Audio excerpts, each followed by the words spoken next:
오늘 우리 함께 나눔이라는 주제로 함께 청소년 친구들과 말씀을 나누기 원합니다. 우리 친구들 한 주간 잘 지냈어요? 아니죠. 2주간 잘 지냈나요? 우리 2주 만에 목사님하고 만나게 됐는데 지금 시험 기간을 보내면서 여러분 아마 여러분의 인생에 중요한 이 시간들을 아마 도전하고 있을 거라고 생각합니다. 여러분 이 중요한 시간 속에서 이 교회에 나오는 이 시간들, 도전들 하나님께서 기뻐 받아주실 줄 믿습니다.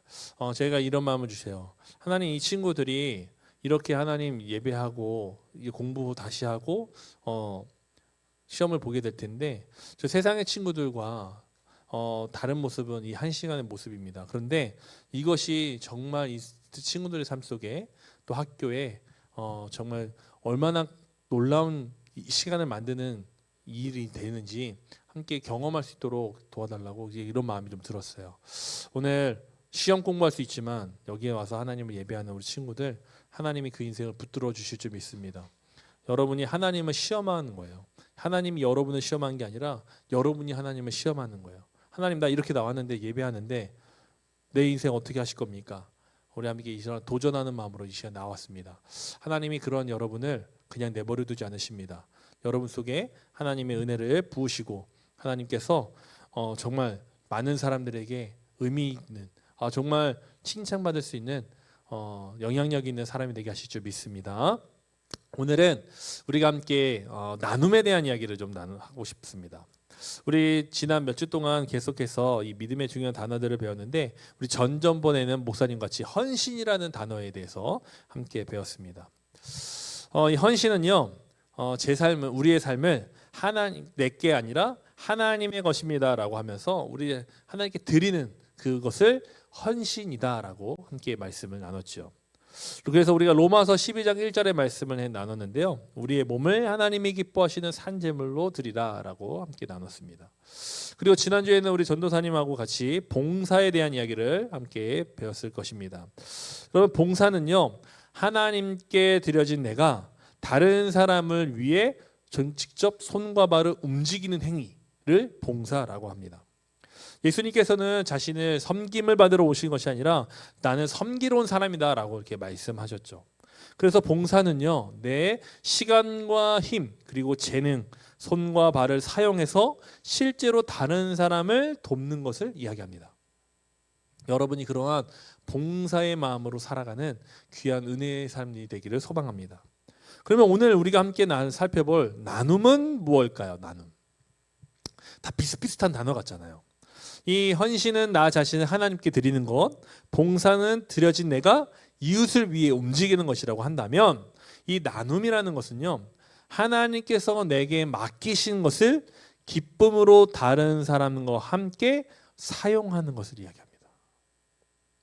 봉사가 내가 너를 위해 움직이는 사랑이다 라고 말한다면 나눔은 내 손에 있는 것을 열어서 너와 함께 쓰는 사랑 이렇게 표현할 수 있을 것 같습니다. 봉사는요 내 손을 내미는 사랑이라면 나눔은 내 손에 쥐인 것을 여는 사랑입니다. 여러분 혹시 이런 생각을 해본 적 있나요? 야 이거 내 건데 왜 내가 다른 사람하고 나눠야 하냐. 특히 이제 형제들 사이에서 이런 싸움이 많이 벌어집니다. 그런 적 없어? 내가 왜 웃는 거 보니까 많은 것 같은데 지금 목사님도 그랬고요. 형제가 맨날 그렇게 싸웠고요. 지금 우리 집 애들이요 그러고 싸우고 있습니다. 이거 내 건데 왜 내가 같이 나눠 먹어야 되냐고. 내 건데 왜 제가 쓰게 해야 되냐고. 이런 말 막 싸웁니다. 내가 힘들게 노력해서 얻은 건데 내가 또 혹은 가진 게 없는데 내가 뭘 나눌 수 있냐고 우리가 이렇게 생각할 수 있다는 거죠. 여러분 오늘 말씀은 바로 그 질문에 대답이 되는 말씀입니다. 여러분 감리교 운동 우리 시작한 존 웨슬리 목사님 알죠? 웨슬리 목사님이 이런 이야기가 있답니다. 1776년 9월에 웨슬리 목사님은 소비세, 이 소비세가 뭔지 알아요? 자기가 이제 벌은 것에 대해서 이제 세금을 내야 되는데 그 소비세를 담당하는 사람에게 편지 한 통을 보내게 됩니다. 그 편지에는요 웨슬리 목사님이 이렇게 썼습니다. 나에게는 런던의 은차 숟가락 2개 그리고 브리스톨의 은차 숟가락 2개 이 총 4개밖에 없습니다 라고 보냈다고 합니다. 그리고 나는요, 주변에 빵이 필요한 사람이 많은 동안에는 내 것을 더 갖지 않으려고 합니다 라고 이렇게 얘기했다는 거예요.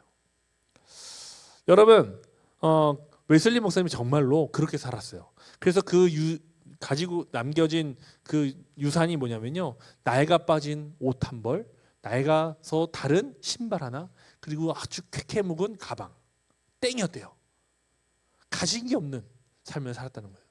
다 자기가 얻게 된 걸 나누며 살았다고 합니다. 여러분, 이 이야기를 오해하지 마세요. 여러분, 아무것도 사지 말고요, 아무것도 가지지 말고요, 그지처럼 살고 나누세요, 이런 얘기가 하는 게 아닙니다.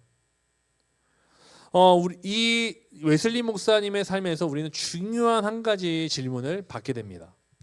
내가 더 많이 가지는 것보다 지금 누군가에게 더 필요한 것은 무엇일까? 이 질문을 우리가 가지고 있느냐라는 이야기입니다.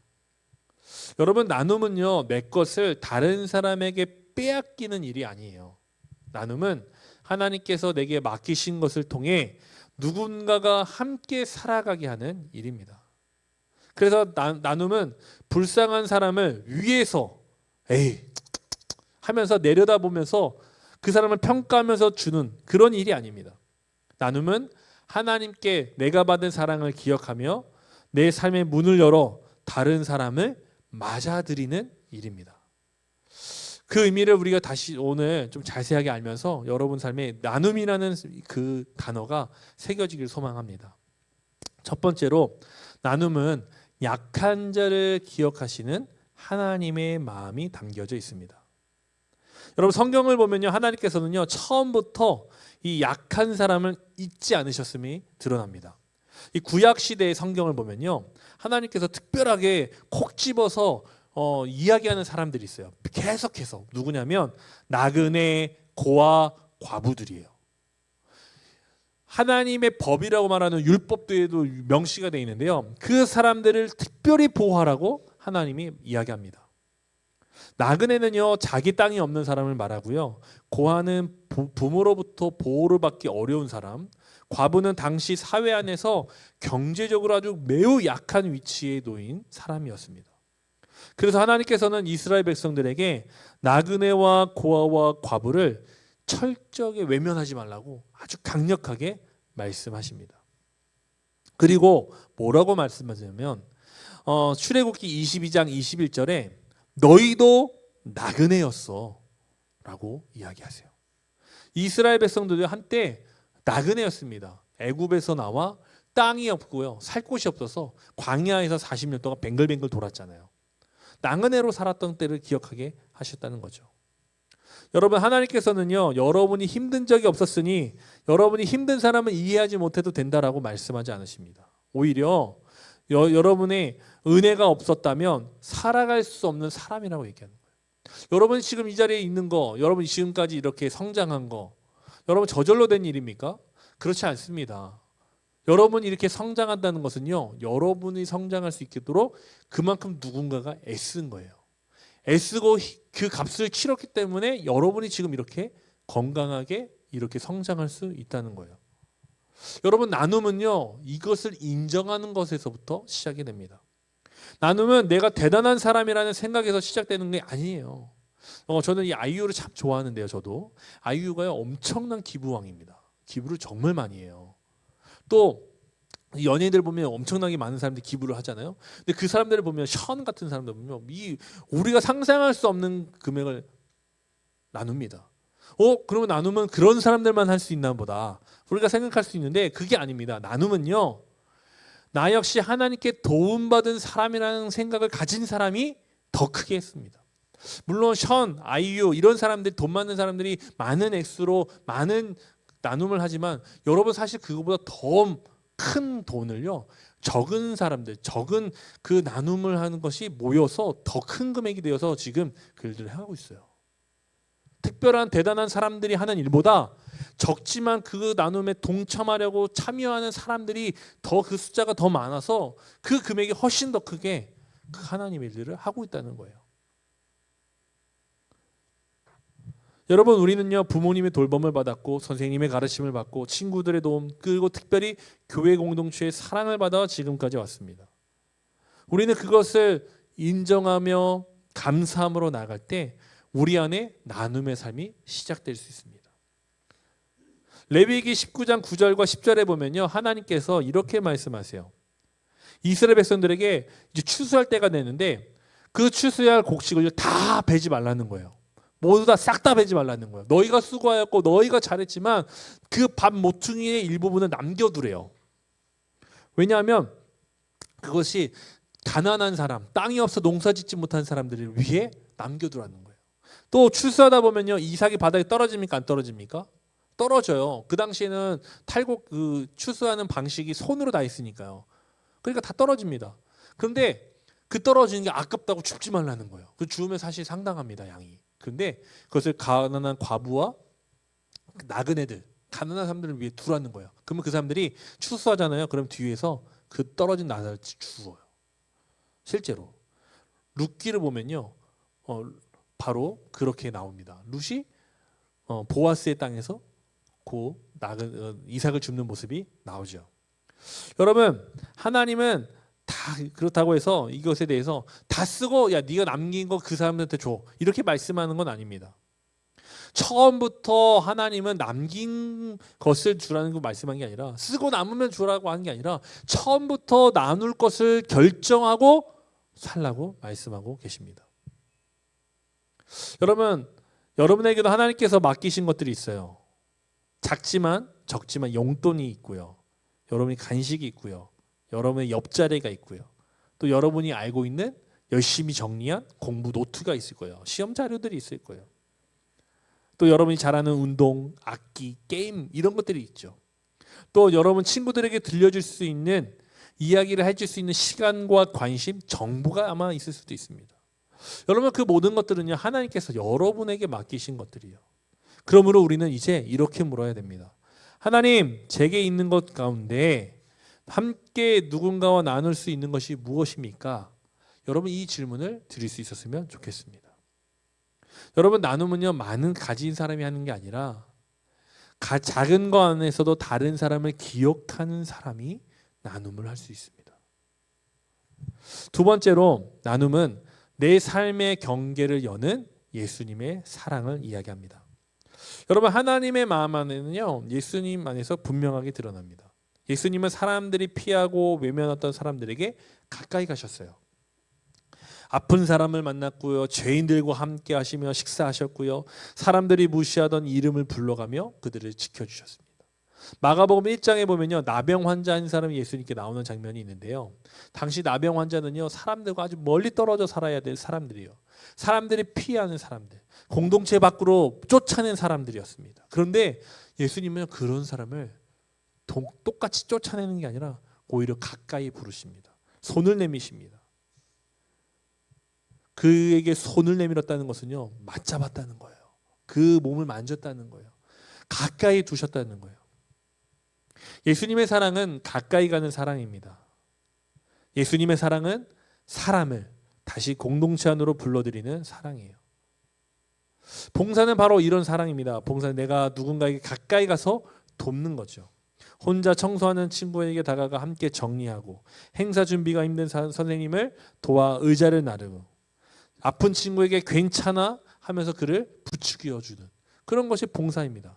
그러다 나눔은 뭘까요? 나눔은요, 내 삶의 문을 열어 그 사람이 함께 살아갈 수 있게 하는 사랑을 얘기해요.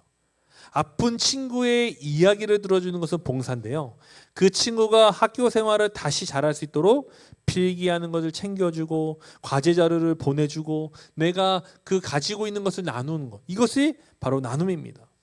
혼자 있는 친구에게 먼저 말을 거는 것은 봉사라는 행위인데, 내 옆자리를 내어주고 내 친구들 사이에 그 친구가 자연스럽게 할 수 있게 그 자리를 마련해 주는 것은 나눔이라는 거예요.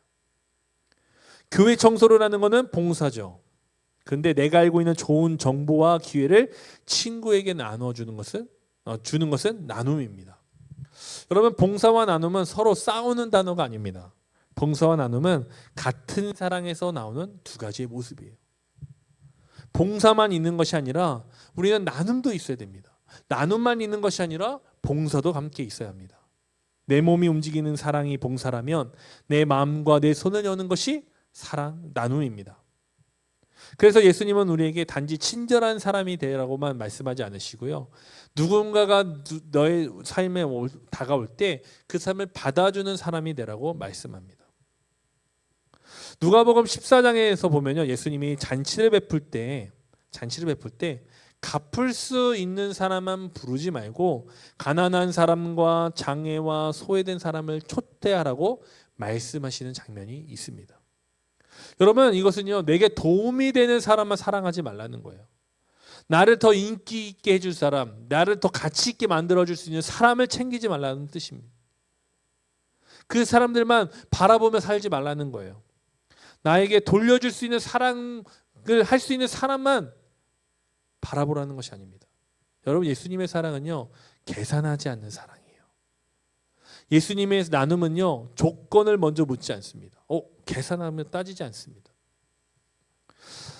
그래서 나눔은 내가 너에게 무엇을 받을 수 있지라는 질문을 멈추고 내가 너와 무엇을 함께 할 수 있는지를 묻는 삶의 태도를 이야기하는 것입니다. 마지막으로 나눔은 혼자 무너지지 않게 돕는 교회의 사랑입니다. 여러분, 오늘 본문의 말씀, 이 사도행전은요, 사도 바울이 에베소의 교회의 장로들에게 마지막 인사를 하며 주는 이야기였습니다. 바울은 자신이 말로만 가르친 사람이 아니라고 말하면서 자기가 삶으로 모범을 보였다고 이야기하죠. 그러면서 내가 직접 수고하고 일하고 자신과 동역자들의 필요를 채웠다고 얘기해요. 실제로 바울은요, 누군가의 돈을 받아서 사는 것이 아니라 자기가 장막을 만드는 그 천막을 만드는 일을 어디 가서든 하면서 그 기술이 있었거든요. 하면서 돈을 벌어 자기와 함께하는 그 동역자들을 먹여 살리면서 하나님의 일을 했던 사람이었습니다. 저는 그렇게 바울이 수고한 이유에 대해서 뭐라고 얘기하냐면 오늘 말씀에 나는 약한 사람을 돕기 위해서 그렇게 했다라고 이야기해요. 수고하여 약한 사람을 돕고, 여러분 여기서 약한 사람이라고 말할 때는 가치가 낮은 사람을 이야기하는 게 아닙니다.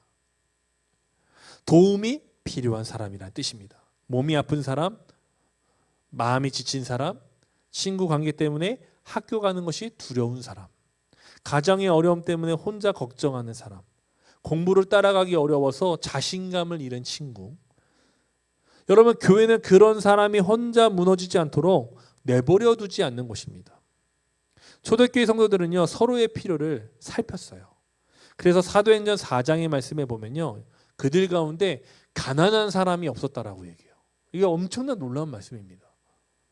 가난한 사람이 없을 수 있는 이유는요, 그들이 자신의 것을 가지고 와서 그 소유를 나누며 다른 사람을 살피는 삶의 모습이 있었기 때문입니다.